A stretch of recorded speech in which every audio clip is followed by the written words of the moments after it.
आज करीब 10 साल के बाद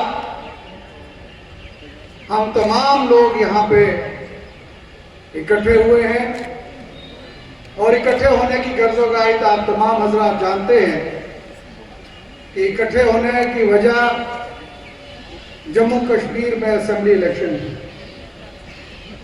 आप अच्छी तरह जानते हैं कि 2014 से लेकर 2024 तक जितने भी, खास करके मैं पहले बात करूं डेवलपमेंट की, जितने भी काम हमने पुंछ के अंदर खोले, जिसमें मिनी सेक्रेटरीट हो गया और पुंछ हॉस्पिटल का था, जितने भी काम, बहुत से काम खोले, सड़कों के काम चलाए सभी गांव में। आज वो तमाम काम 2014 से अभी तक वो है, उन पे काम शुरू नहीं हुआ। पुंछ के अंदर खासकर जो शेर कश्मीर ब्रिज नीचे यहाँ पे है उसका और दुमनी नाले का ब्रिज, दोनों ब्रिज डैमेज हुए। और मैं मुबारकबाद दूंगा जनाब उमर साहब को कि ये यहाँ पे आए, उन्होंने पैसा दिया। आज वो शेर कश्मीर ब्रिज जो लगभग आज से 4 साल पहले जो वो तैयार हुआ, उसके साथ बांध तैयार हुई, लेकिन अफसोस से कहना पड़ता है कि दुमनी नाले का वो ब्रिज जो 2014 में उसका एक पावा गिर गया, आज 10 साल पहले बीजेपी की सरकार उसका पावा सीधा नहीं कर सकी। आज अगर बात करूं अपने नौजवान भाइयों की, अगर बात करूं अपने साथियों की, अगर बात करूं वो बच्चे जिन्होंने पिछले 10 साल से किताबों के आगे पढ़ पढ़ के अपनी आंखें खराब कर दी, इस बीजेपी सरकार ने 10 साल से एक भी बच्चे को यहां मुलाजमत लेने नहीं दी। बीजेपी जो ताकत का इस्तेमाल करना चाहती है, जिस ताकत के साथ जम्मू कश्मीर को दबाना चाहती है, मैं आपको उमर साहब यकीन दिलाऊं कि बीजेपी कितनी भी कोशिश कर ले, पुंछ के अंदर वो एक भी नौजवान और बुजुर्ग को दबा नहीं सकती, जिसका नतीजा हम तो 8 तारीख को अपने रिजल्ट में देंगे। हमने बहुत 10 सालों से बहुत मुश्किलात देखी और हैरानी की बात मैं आपको बताना चाहूंगा कि आज से 8 साल पहले इस सरकार ने एक बल्ब लाया। वो बल्ब लाया कि जनाब एलईडी बल्ब आप लगाइए। अगर कहा कि अगर आप एलईडी बल्ब लगाएंगे तो आपके घरों की जो है वो वोल्टेज जो कम यूज होगी, पावर कम यूज होगी, आपके बिल कम आएंगे। लग पड़ी एक दौड़, तमाम लोग हमारे यहाँ के चले बाजारों में खरीदे, कभी 100 रुपए के 3, कभी 200 रुपए के 3 लेके वो बल्ब घर घर में हमारे पुंछ के लोगों ने बल्ब लगाया। लेकिन बड़े अफसोस से कहना पड़ता है इस बीजेपी जमात को कि हमारे लोगों ने इनकी बात मानी, अपने 100 वोट के 1000 वोट के बल्ब उतार के 10 वोट के बल्ब लगाए और 1 महीने के बाद इस बीजेपी सरकार ने जो बिल हमारे वक्त 110 रुपए आता था, आज 550 रुपए बिल करके दिखाया। ये बीजेपी सरकार वो है जो दिखाती कुछ है, करती कुछ है। फिर इन्होंने दूसरा यहाँ पे लाया कि हम मुफ्त सिलेंडर आपको देंगे। यहाँ पुंछ के अंदर बात करो तो तमाम हमारे गरीब लोग, बुजुर्ग साथी जितने थे, वो एक लाइन लगा के लाइन पे खड़े हो गए बेचारे कि जनाब सिलेंडर मिलेगा। सिलेंडर मिला जरूर, लेकिन जब वो सिलेंडर भरा के घर गए, 1 महीना पूरा हुआ तो उसके बाद वो सिलेंडर 400 जो हमारी सरकार में था, आज 1100, 1150 रुपए का सिलेंडर।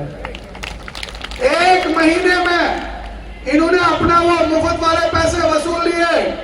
और ये मोदी साहब जो दिल्ली में बैठे हैं, पिछले 7 साल से, महीने से आपको एक सिलेंडर में वो मुफ्त सिलेंडर का इंटरेस्ट सूद लेके आपसे दिल्ली के जेब भर रहे हैं। वहां पे उमर अब्दुल्ला साहब ने दिल्ली में फैसला किया, जब वहां पे इन्होंने मीटिंग दी, जहां पे अलायंस की मीटिंग हुई और कश्मीर के अंदर जब इन्होंने मैनिफेस्टो बनाया, उस मैनिफेस्टो में इन्होंने फैसला किया कि जितने भी हमारे लोग गरीब हैं, जो बिलो पॉवर्टी लाइन है, उनको हर महीने 1 सिलेंडर मुफ्त सिलेंडर घर पे दिया जाएगा। उसके बाद दूसरा बड़ा फैसला जो मैनिफेस्टो में हमारे आया कि हर महीने हम 200 यूनिट बिजली आपको मुफ्त आपके घर में देंगे। जिस बिजली को मोदी साहब ने 550 रुपए कर दिया, हमने वो एक फैसला किया, हमारी पार्टी ने फैसला किया कि आज हम उस बिजली को कम करेंगे। बहुत सी ऐसी सड़कें हैं, बहुत से ऐसे रास्ते हैं, बहुत सी अब्दुल्ला साहब की जिम्मेदारी है। आपकी तमाम उन सड़कों पे दोबारा से काम लगेगा, दोबारा से रास्ता चलेगा, आपकी हर जरूरत पूरी होगी। आज डेवलपमेंट का मुद्दा बहुत कम है। अगर हम डेवलपमेंट की बात करें तो आज कम है। आज का जो ये इलेक्शन है, मैं बार बार अपनी मीटिंगों में कहता हूं, इस इलेक्शन का मेन मकसद आज क्या है? वो मकसद ये है कि आपकी शिनाख्त हमें वापस लानी है। हमारे लोगों को ये जो बॉर्डर इलाका जहां पे अमूमन पाकिस्तान से गोलियां यहां पे बरसती हैं, अमूमन हमारे जो सामने भाई बैठे हैं, बुजुर्ग बैठे हैं, इनके माल मवेशी मारा जाता है। माइंस में हमारे बुजुर्गों की टांगें चली गई, बाजुएं चली गई, और जब शेलिंग होती है तो हमारे बच्चों पे, हमारे घरों पे डायरेक्ट जो है वो बम्बारमेंट होती है, जिससे जाने हमारे लोगों की जानती है। मैं मुबारकबाद देता हूं अपने पुंछ के भाइयों को, अपने लोगों को, कि इस बॉर्डर के ऊपर अगर मजबूती है तो आर्मी के साथ हमारे ये नौजवान और बुजुर्ग मुकाबला करते हैं, तब जाके हमारा बॉर्डर जो है वो सेफ होता है। लेकिन वाह मोदी जी, आपका भी कमाल नहीं। 77 साल हम लोगों ने बॉर्डर के ऊपर हिफाजत की, हम लोगों ने अपनी जमीनें, अपनी जायदाद फेंस लाइन के नीचे कर दी, अपना माल मवेशी जो है वो उसका नुकसान हमें हुआ। लेकिन मोदी जी आपको मुबारक है, आपने इतना बड़ा काम किया कि जिन जमीनों की हिफाजत हमने 77 साल अपनी जाने दे के की, आपने एक और ऑर्डर में उसको काली से लाल से ही लगा के हमें उन जमीनों से बेदखल करके रख दिया। मैं आपसे एक वादा दिल करता हूं कि इंशाअल्लाह जब हमारी सरकार बनेगी और इंशाअल्लाह जब मुझे मौका मिला वहां पे बैठने का, इंशाअल्लाह आपकी उन जमीनों की वापसी आपके पास करवाने की हमारी जिम्मेदारी होगी, और हम उसके लिए लड़ेंगे हर वक्त तक।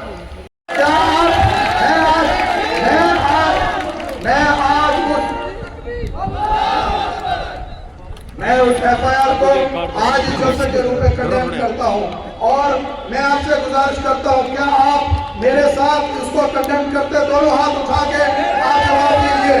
शुक्रिया, आपने बता दिया कि ये जो अभी बीजेपी इस सरकार यहाँ पे अभी तक पहुंची नहीं। आप सोचिए, अभी बीजेपी सरकार यहाँ पहुंची नहीं कि मरकज के हमारे इमाम के ऊपर FIR लगे।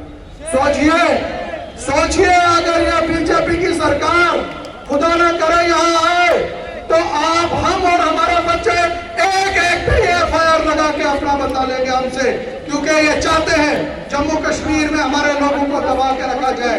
एक आखिरी बात करूंगा आपसे, आपने देखा जब भी इलेक्शन बिहार में आता है, यूपी में आता है, महाराष्ट्र में इलेक्शन आता है, आप तमाम हजरात जब टीवी के आगे बैठते हो, रेडियो के आगे बैठते हो, तो आप दुआ करते हो सबसे पहले, या अल्लाह बिहार में बीजेपी ना आए, या अल्लाह मुंबई में बिजली ना आए, बीजेपी ना आए। आप दुआ करते हो कि किसी भी जगह पे बीजेपी ना आए। आपको इस जगह फैसला करना है। अगर आप वहां के लिए दुआ करते हो, यहाँ पे आपके दुआ के साथ बटन भी हल्का दबाना पड़ेगा, तब जाके बीजेपी यहाँ से बाहर जाएगी। मैं आखिर में तमाम अपने साथियों का शुक्रगुजार